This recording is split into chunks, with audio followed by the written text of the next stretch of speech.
the Derby. I'm Jim Maxwell. Welcome to our Derby Day program for 1979, this year the 200th Derby. In just under half an hour, we'll be crossing to Epsom for the call of this classic three-year-old race. Until then, you'll hear all about the Derby, of the incidents that have made Derby Day a festive occasion, of the people who have made the race so famous, and of the horses that have made the Derby and racing the sport of kings. Although the Derby was first run in 1780, the idea for the race was sparked at a party thrown by Lord Derby at his home, the Oaks, near Epsom, in 1778. It was decided to run a race the following year and to name it after the host's house. The 1779 Oaks was such a success that a further race was suggested in 1780. It's reported that a toss of a coin between Lord Derby and Sir Charles Bunbury determined the name of the second race. So if Sir Charles had won, we might now be calling Epsom's greatest contest the Bunbury. The first Derby was worth just over £1,000 to the winner.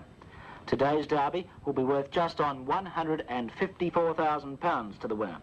And the prestige in winning, that must boost the horse's stud value by many times that sum. In the early days, no great importance was attached to the running of the Derby. Fields were small, and in 1794, only 4 runners contested the race. By 1850, increased prize money had encouraged fields averaging 20, and in 1862, a record field of 34 took part. A field of 23 will start in this year's race.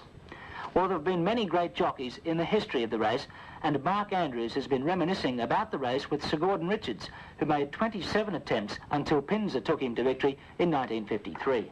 As they come down to Tottenham Corner, it's Chicampore racing away now, being followed by Pinzer, and Oriole has moved up there. Oriole coming the outside, but Chicampore, Pinzer, Mountain King, Good Brandy, and here's Oriole coming to join them. But it's still Chicampore in front of Pinzer. Now Pinzer's been shaken up by Gordon, and it's Chicampore, Pinzer. I had a lucky run. I popped through on the inside, and that was just coming down into Tottenham Corner. And I was going so well, and knowing the horse, I think he was a great horse, and I didn't have any doubt. And when you got to the line? Well, again, I'd meant another race at that time, but I think after the race and you got home, then you thought, well, because if I hadn't have done it, there would have always been something missing, and it was a great satisfaction. And Pinzer's coming to the front. Pinzer is mastering Chicampore. Pinzer now 1 length clear with a furlong and a half to go. Can this be Sir Gordon Richards' Derby? It looks like it. He's 2 lengths clear. Gordon Richards will have it, 50 yards to go. Oriole challenging for second place. Sir Gordon Richards is coming close to post. 50 yards to go. Tremendous steering. Sir Gordon gets his first Derby at the post. Pinzer, second Oriole. It's the ambition of everybody to win the Derby, whether it's the owner, whether it's the trainer, the jockey, the boy that does it. That's the great thing in racing, the Derby.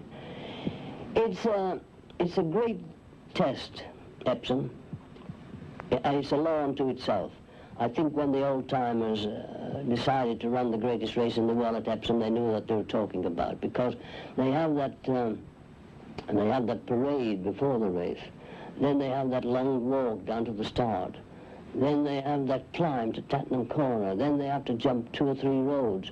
Then they descend from Tottenham Corner right away down into the dip opposite the stands, the grandstands, and then the last furlong uphill. It's got a bit of everything, and a horse must use himself, and it's a great test.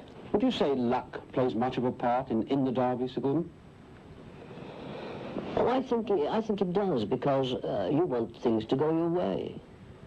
And if they do go your way, like I mentioned earlier on, Brian Pinzer, how he popped through on the inside, the top of Tottenham Corner, well, that made all the difference. And if things go your way like that, it makes it easy. So you need a little bit of luck as well? Oh, you want to put quite a bit of luck, yes. I always believed in luck. When you're riding a Derby, when do you know that you've got the race in your hand? Is there any point on the track during that course that you know, Gordon Richards, I've got this race in my pocket? No, I don't think so. I was saying about Pinzer, I knew 4 furlongs out, but again, I was going so easy, I had such a great run that I felt confident that I would win. But there's no way of knowing, really, not until the last time, until you're past the post. What were your feelings when you used to line up for the start of the Derby after it had eluded you for so long? Every time you went Derby Day, every year, there was Gordon Richards again. He hadn't won it. He'd won the Jockey Championship, 27 times.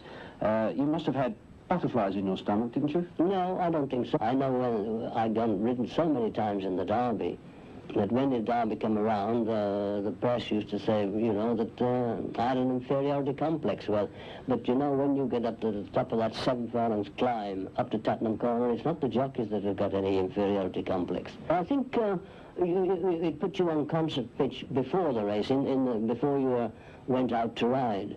But immediately you went out to ride and you got on your horse, I think all those butterflies, they all went, and you rode just an ordinary race. Is there anything comparable to Derby Day and riding in the Derby in your experience? No. I mean, you've ridden around the world. There's only one Derby, that's the Epsom Derby, and it's the greatest day in the world. Will you be going to the 200th? If I can get my boots on, I'll be there. Sir Gordon Richards.